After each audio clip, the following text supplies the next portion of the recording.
story you are about to hear is true. Attention, all true.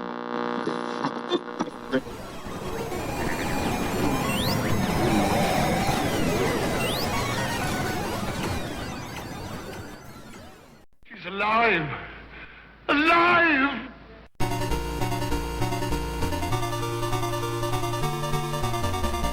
Welcome to the Retroist. I can clearly remember going to see Transformers the movie as a kid. It was at the Fourplex in my town, which was a Lowe's, and my friends and I had been talking about it since we had heard the first rumblings about it a few weeks earlier.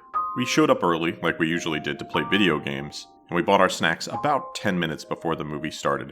We went in there, we watched a little slideshow, and they played some old rock music. The lights dimmed, the movie started, and we were enthralled. We had been big Transformers fans. The toys, the cartoon, and the comic book. And now we had a motion picture. There were 4 of us there that day. I was seated at the end. That's where I like to sit in a movie theater, at an end seat. And right next to me was one of my close childhood friends. It's all going really well until a traumatic moment happens in the film. And maybe I'll ruin the Transformers movie for people, but I hope many of you know this. But Optimus Prime dies in this movie. I didn't see it coming. I didn't know it was going to happen. As he dies, I suddenly feel very emotional. And despite my best efforts, I started to cry. I tried wiping them away rapidly, but they kept coming because Optimus Prime was dead and he was one of my favorite characters. Now, crying in front of my friends was not a great idea. Mockery was a standard behavior in most of the kids I knew at the time. But an interesting thing happened. My friend, who sat right next to me, noticed I was crying, and he gave me this look and then pushed me and said, "Get up, get up, get up." He walked me out of the theater. I'm still holding my popcorn and soda. We get out and he goes, "Are you crying?" I'm trying to wipe away my tears, holding these 2 things in my hand. And I decided I would lie, even though it was very obvious that I was crying. And I said, "No, I'm not crying." And he said, "You're obviously crying." And then he gave me this advice. "Don't cry. You don't cry during this movie.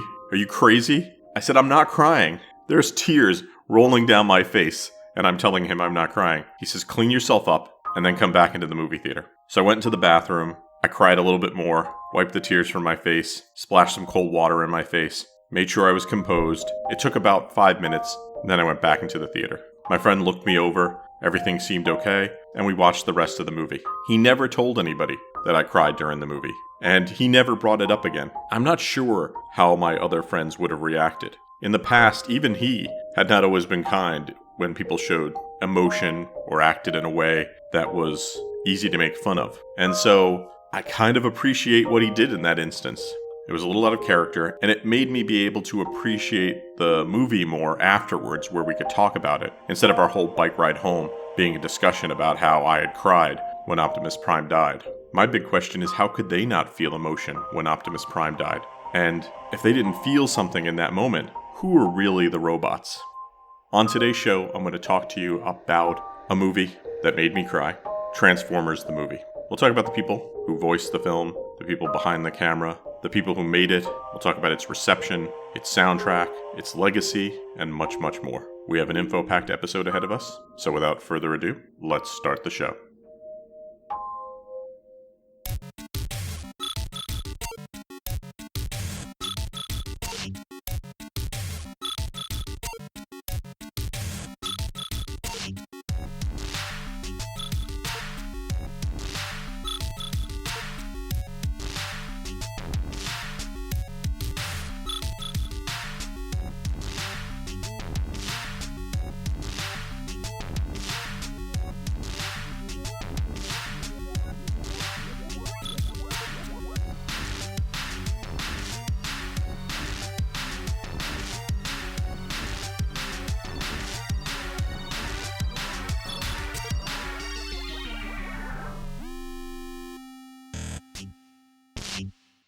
Transformers the movie is a 1986 animated sci-fi motion picture, and it is largely based on the Transformers television series, which of course is based on the Transformers toy line, which was a series of transforming robots from Hasbro.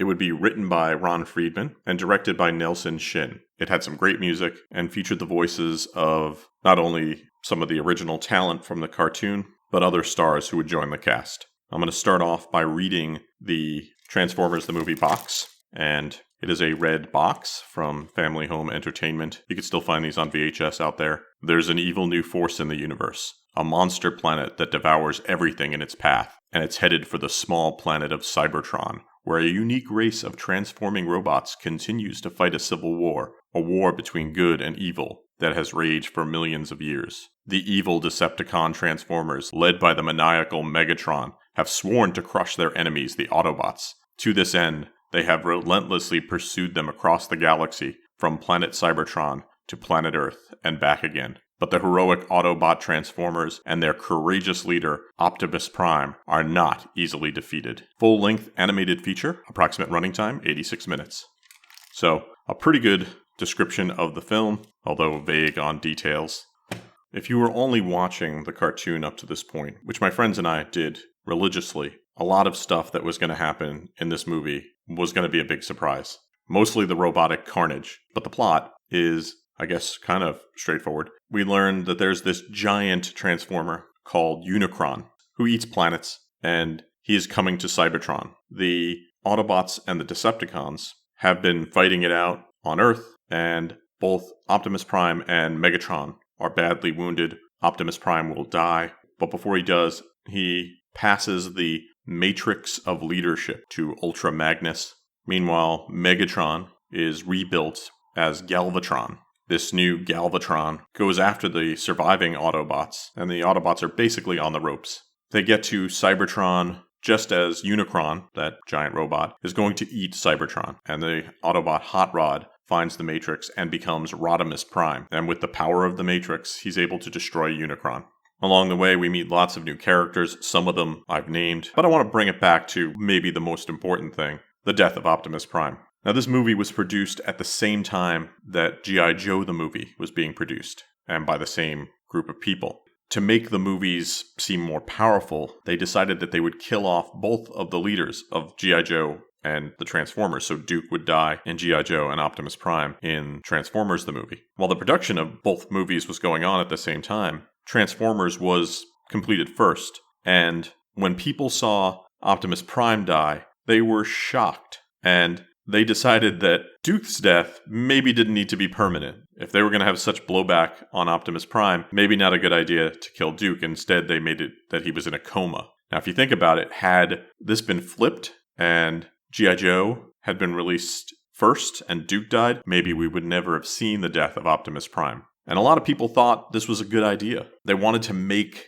a statement, but the person credited with the majority of writing on the film, Ron Friedman, didn't like the idea himself. He looked at Optimus Prime as a father figure. He said, "To remove Optimus Prime, to physically remove Daddy from the family, wasn't going to work. I told Hasbro and their lieutenants they would have to bring him back, but they said no, and had great things planned. In other words, they were going to create new, more expensive toys." Now, the death of Optimus Prime was thought of early, and so they had to develop the reasoning behind it, and they didn't have the matrix of leadership thought out. And originally, he would have basically handed over his own essence to Ultra Magnus. Luckily, someone thought the idea of Optimus Prime sort of climbing out of his own body and into another Transformer might have been a little confusing, and they came up with the idea for this matrix. Optimus Prime was not the only one to die in this film. They kill Ironhide, Prowl, Ratchet, Wheeljack, Windcharger, Megatron, Starscream, Thundercracker, Kickback, Bombshell, and many others. Now, in the film, Hot Rod is kind of the reason Optimus Prime dies, so it's kind of poetic that he would be the one to inherit the matrix of leadership ultimately. But I just want to say, I always thought he didn't feel guilty enough about it. He gets over Optimus Prime's death rather quickly. As it turns out, in earlier versions of the script, he felt a lot more guilt. They had to remove it to kind of make the movie move along. So that's pretty satisfying to know that at least the people who were writing the film thought about this a bit more, and that Hot Rod was not so callous. Now, before I get into more of this film, I just want to say, you read a lot of stuff online about movie production, and that means there's a lot of personalities, a lot of talented people, a lot of them taking credit for things, and a lot of conflict around whose story is true. It seems to change over time what's true. but the general idea of it is at least decipherable from everybody's stories. So take it all with a grain of salt. This is an understanding of the way that the Transformers came to be, and 10 years from now, we might have a different understanding. And 20 years after that, a different one, if we're still talking about the Transformers, which I think we will. Are you a fan of the Retroist Podcast? Do you like more retro stuff? Why not check out the Retroist Patreon? Go to patreon.com/Retroist. Supporters of the show get bonus episodes, bonus tracks, bonus scans, access to the Retroist Discord, and more. Feel good about yourself and make a difference in the world. Support the Retroist. So we wouldn't have had Transformers the movie without Transformers the television series, which began broadcasting in 1984. It, as well as the movie, were created to promote and sell the toy line, the Transformers. Hasbro really wasn't interested too much in what the plot of the film would be. Of course, they wanted it to be something that people would pay to see. But most important to them was that it had the characters that they wanted to merchandise in the film itself. That meant that the screenwriters had quite a lot of freedom, and there were lots of rewrites and other people who would add things to what Ron Friedman would do. They came up with some crazy ideas that were really violent, ways that Ultra Magnus would be killed, and as I mentioned, they did underestimate the death of Optimus Prime. Flint Dillay, who was the story consultant on the film, worked on the animated series, is quoted as saying, "We didn't know that he was an icon. It was a toy show. We just thought we were killing off the old product line to replace it with new products." And they actually thought they would kill off the entire original toy line so that they could reboot them. And I'm really glad they didn't try to do that. So a little bit about the person credited with writing this film, Ron Friedman. Friedman was born in 1932. He's a television and film writer and producer. Worked on some real classics like G.I. Joe, the Marvel Action Hour, and of course the Transformers. He has written over 700 hours of episodic television on TV shows like Bewitched, Gilligan's Island, All in the Family, The Odd Couple, Happy Days, and The Andy Griffith Show. But to fans of the 80s, they'll probably know him for his work on G.I. Joe and the Transformers. And he's credited with creating the G.I. Joe television series and helping to develop the Transformers for television. He would write over 64 episodes of the Transformers. And over the years, he would be nominated for multiple Emmy Awards. One of the great things about Friedman is his insistence on bringing a female Transformer into the world of the Transformers. Now, I didn't think about this when I was a kid, but there were no female Transformers. And since the toy line was being marketed just toward boys, Hasbro didn't think it was important. But Ron Friedman wanted to have a female robot in the Transformers because, as he said, his daughter was a huge fan of the Transformers. And this would lead to a female Transformer, RC, who would debut in the movie. And then other female Transformers would make their way into the show. Weirdly, even though RC was kind of a featured character in the film, they wouldn't make a toy for RC. It would be decades before they would finally release a toy based on the design in this movie. But it happened eventually.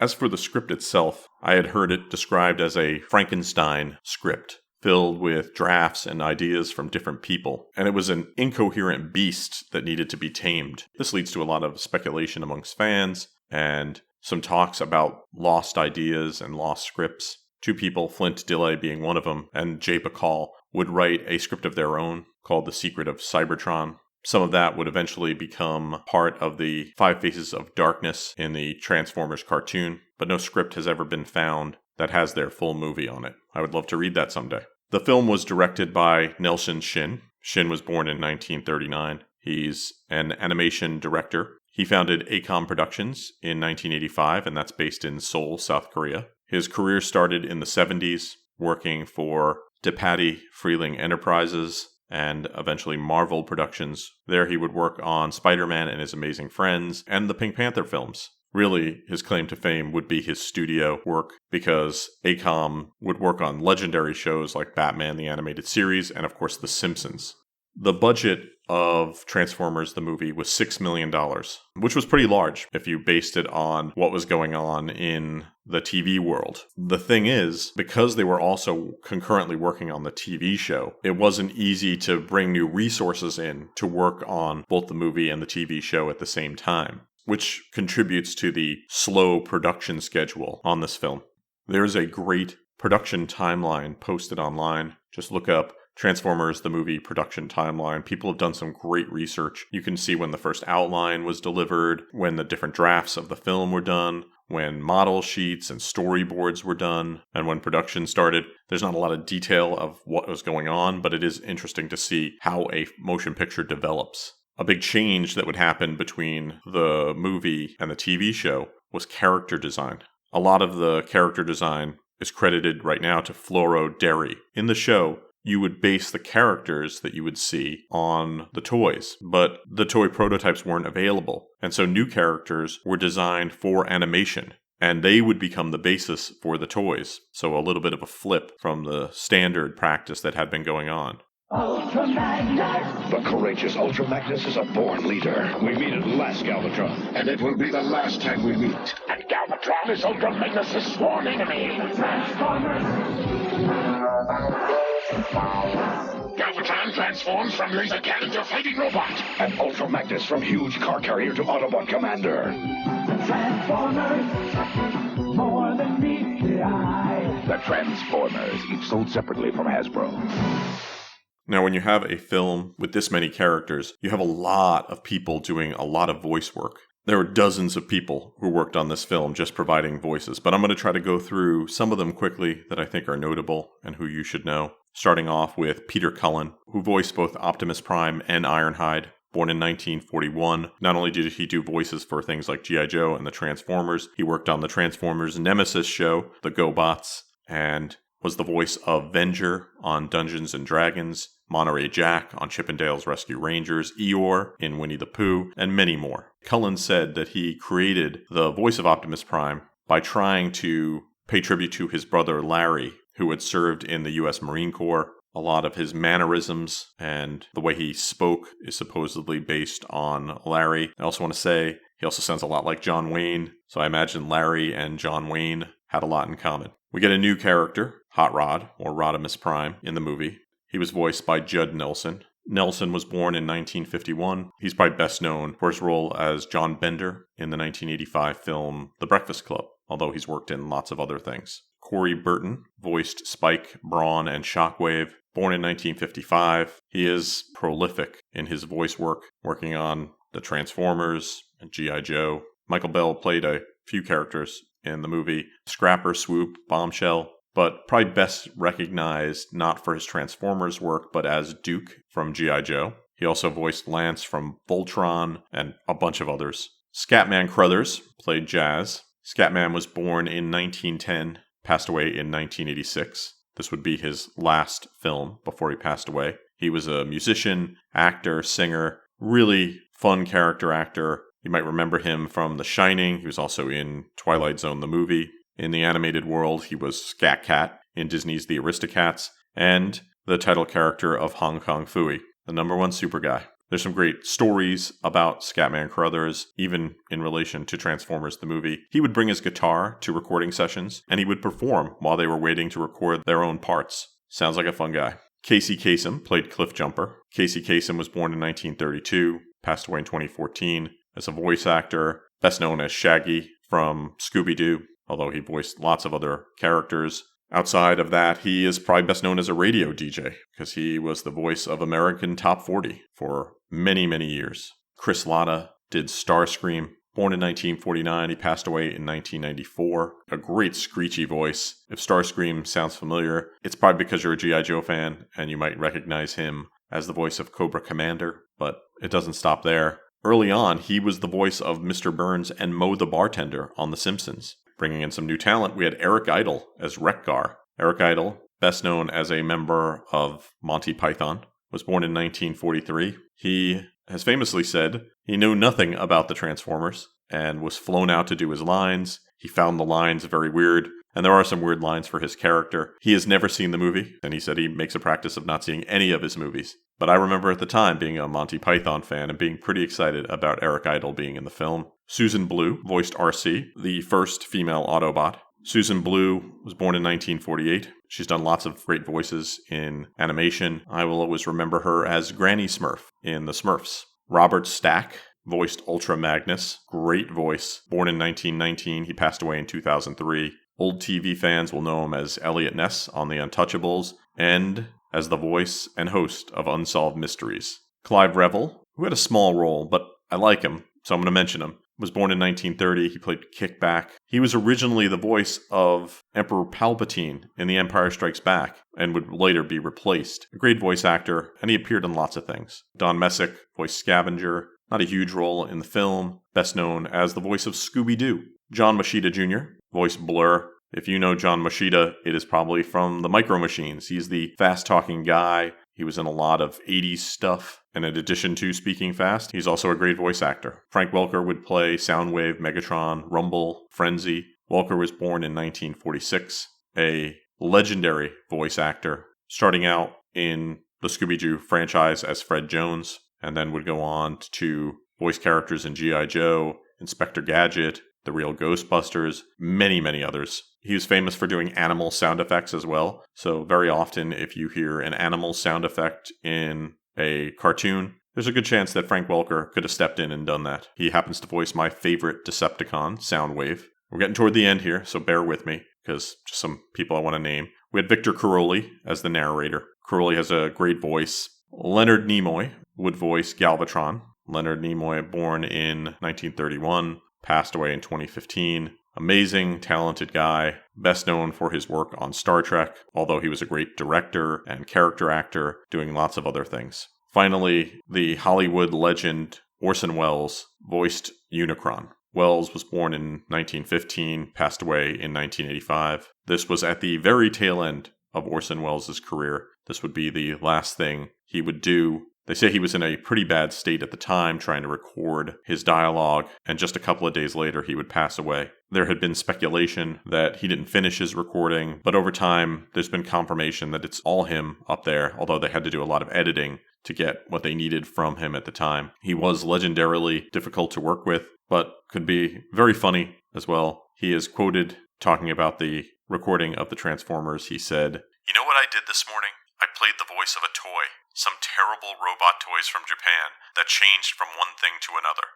The Japanese have funded a full-length animated cartoon about the doings of these toys, which is all bad outer space stuff. I play a planet.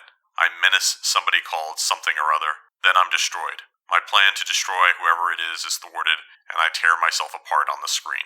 Not completely accurate, but just as condescending as I'd hope Orson Welles would be with whatever subject he did not want to deal with. Rounding out the cast, we'll go really fast. Norman Eldon, Jack Angel, Greg Berger, Roger C. Carmel, Regis Cordick, B.J. Davis, Arthur Burghardt, Walter Edmiston, Paul Eiding, Ed Gilbert, Buster Jones, Dan Gilvezan, who played Bumblebee, probably should have talked more about him. Stan Jones played Scourge, probably should have talked about him as well. David Mendenhall, Hal Rail, Neil Ross, and finally, Lionel Stander.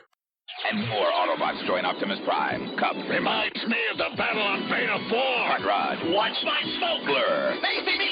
Now you don't. And these are the new Decepticons, the evil Cyclonus. I'm spoiling for a fight. And Scourge. No one escapes the sweet. But soon, a new Autobot leader will arrive. Introducing Rodimus Prime. No one can take on the Decepticons like Rodimus Prime. Transformers. The Transformers, each sold separately from Hasbro.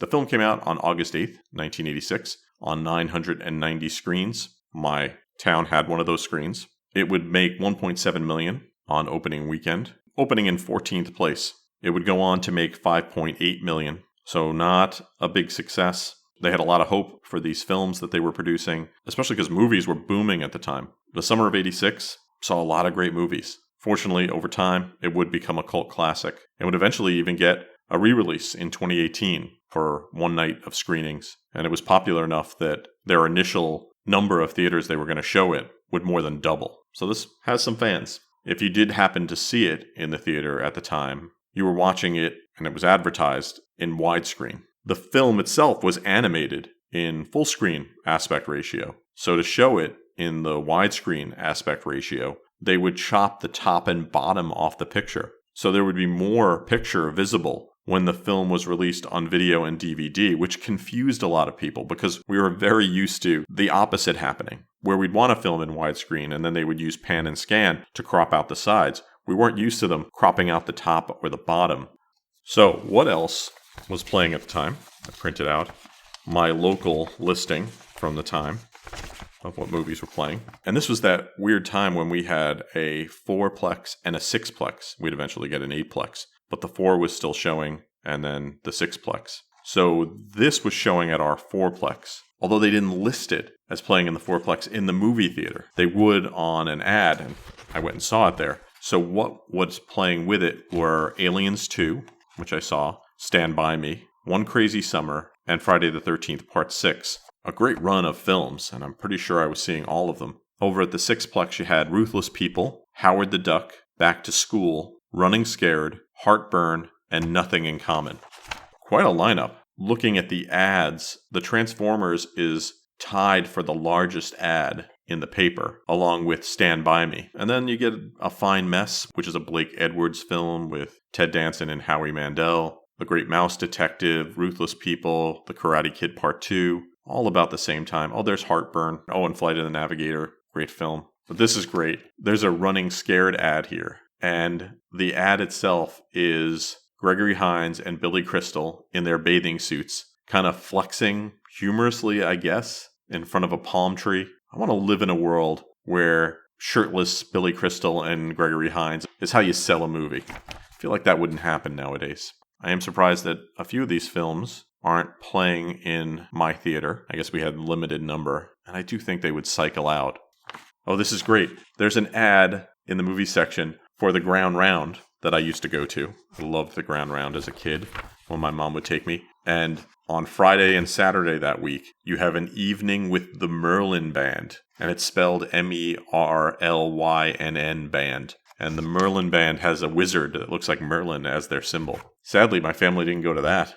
Reviews for the film wouldn't appear in the newspaper this week. It wouldn't be till Monday that they would finally review the film. And it's not Lou Lumenick, who's the guy I'm used to seeing reviewing things. Instead, we have Will Joyner, who's another staff writer at the same paper as Lou Lumenick, who gave the film 1.5 stars. I don't know that Will Joyner was a big fan of the Transformers, seemed to at least understand the plot, but criticizes the inane and inaudible dialogue and the unrelenting action, which to me sounds amazing. He also said the rock score was mediocre, and I think he's wrong. But he sums it up well at the end. He says, "It doesn't much matter, though. The youngest comparison shoppers in your household will undoubtedly demand to see the latest form that their robot toys have taken. All you can do is make sure they've sampled the far superior Flight of the Navigator first." That's your opinion, Will Joyner, and unfortunately, it was the opinion of a lot of other reviewers at the time. The breakdown from big publications is pretty bleak. Variety called it pure headache material. The New York Times called it an obnoxious animated feature. Dallas Morning News said it was utterly uninspiring. The Palm Beach Post said, even with an all-star cast doing the voiceovers and a rock music score, this is still nothing more than a ripoff of a successful toy line. I think they missed the point. That is not a ripoff. It is a successful toy line. People didn't really understand at the time. So it wasn't very well received. But it would improve over time. And part of that is nostalgia. Certainly nostalgia softens things. But at the same time, when you're given a little distance, you can appreciate the world in which this show was made and appreciate what they had to do to make it. I think adults now also grew up with this genre, unlike people reviewing it in the 80s who had no context. So it's easier for us to be fans of this now. And there's lots of reasons to be fans of it. One thing would be the music. And the film has a fun score that was provided by Vincent DiCola. Born in 1957, he's a composer, arranger, and keyboardist. Worked on films like Rocky IV, Staying Alive, and Transformers the Movie. Ahead of his time in using sequencers on soundtracks, which he did on Rocky IV, although there were some complaints about that at the time. The Transformers the Movie soundtrack, though, would garner fans. People really liked it, and they liked DiCola's work. And DiCola has largely embraced that world, appearing at BotCons and conventions for the Transformers. I think he would agree that his work on the Transformers exposed him to a bigger audience and helped to get his other music more attention. Worked for me. When I had heard about DiCola, at the time I didn't know much, but later on when I would read about him, once the internet had come along, I started to listen to more of DiCola's work and really appreciate it. Now, while his score is fun, most people are going to know the Transformers from the Transformers, the movie original motion picture soundtrack. It would get released on LP and cassette and eventually CD, eventually getting re-released, and 2 singles would get released based on the film. One would be The Touch, as performed by Stan Bush, which is the lead-off track on the album, and then, of course, Dare to Be Stupid by Weird Al Yankovic. There's 10 tracks in the original release. The Stan Bush music, like The Touch and Dare, stand out, but also you have the Transformers theme performed by Lion and the aforementioned Dare to Be Stupid by Weird Al Yankovic, which is a takeoff on Devo, and according to Devo, one of the best Devo songs not written by Devo. In 2007, a 20th anniversary edition was released. In addition to the 10 tracks I mentioned, they also added 4 more tracks that were provided by Vince DiCola. That's a really good one to get your hands on if you can. Now, The Touch, which was written by Stan Bush, was actually inspired by a line from the film Iron Eagle and was written for the Sylvester Stallone film Cobra, but wasn't used there. But it would be very famous when it was chosen to be a big part of Transformers the movie. It would get further success when it would be revived and brought back into the cultural mainstream when it was used in the film Boogie Nights in 1997.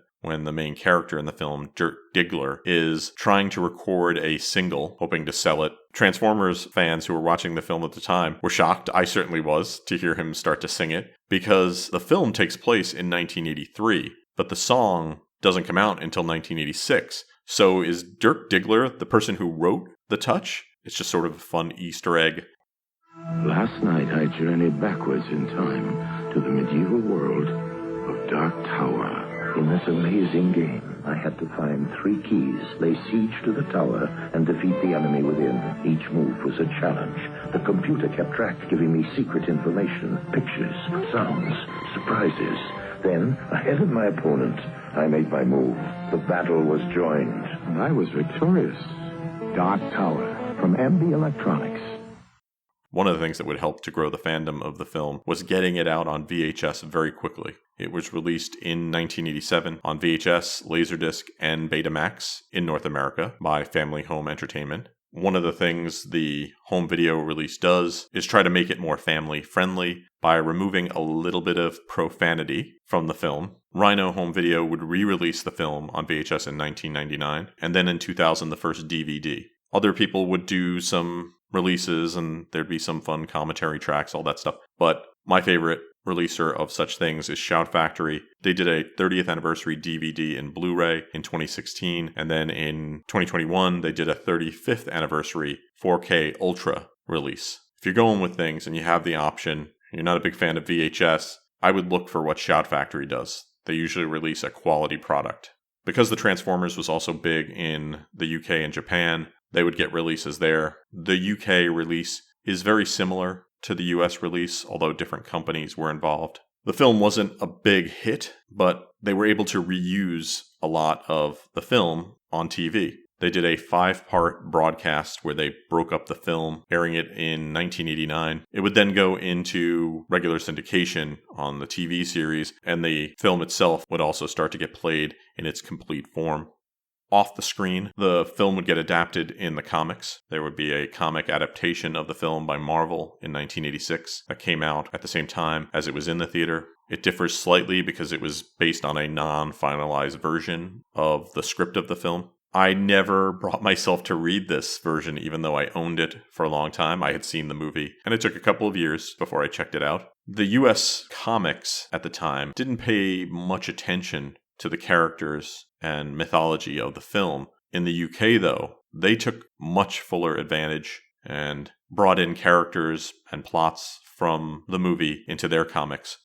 The Transformers movie is important to the Transformers universe. It introduced concepts that would have effects on the Transformers moving forward in both the movies and the comics. And when the cartoon had gone off the air and you wanted to watch the Transformers cartoon, good luck finding episodes if you hadn't recorded them. But the Transformers the movie was available. So if you wanted to be introduced or reacquainted with the Transformers, there it was. And so it became the gateway for original Transformers when it was very difficult to get your hands on the series.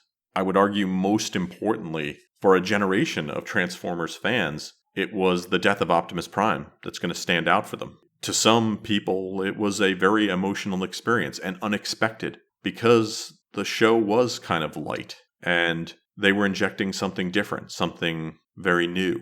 And if you were to ask me why I remember this film all these years later, is it because it has some great music or great animation? It's going to be the death of Optimus Prime. It is a reference point in my life and my childhood when a beloved character, a toy that I had been so familiar with, was on the big screen, killed in front of me. It is something I will never forget.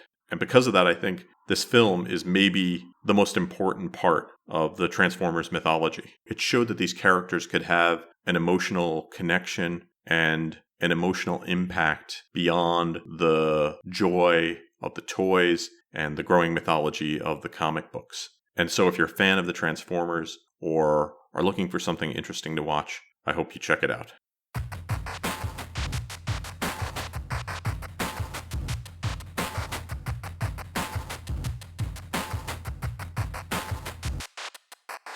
Thanks for listening to the show. For more retro fun, you can drop by the website at retroist.com. You can follow me on social media. I'm on Twitter and Mastodon. At Twitter, you can follow me at twitter.com/retroist, and at Mastodon, I'm at retroist@mastodon.social. The music you hear on the show is by Peachy. If you like what you hear, you should follow Peachy on Twitter and Twitch. He's at PeachyPixel8. That's the word Peachy, the word pixel, and the number 8.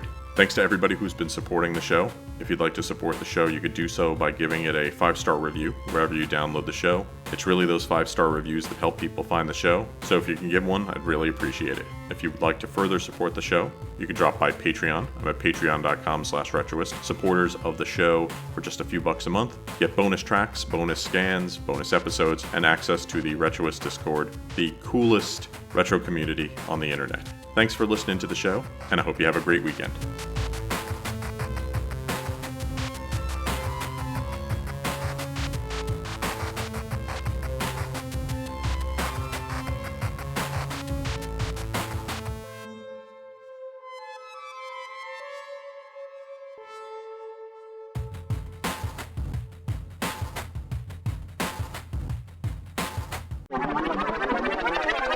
You got the touch. You got the power. Yeah. This has been a Retroist production.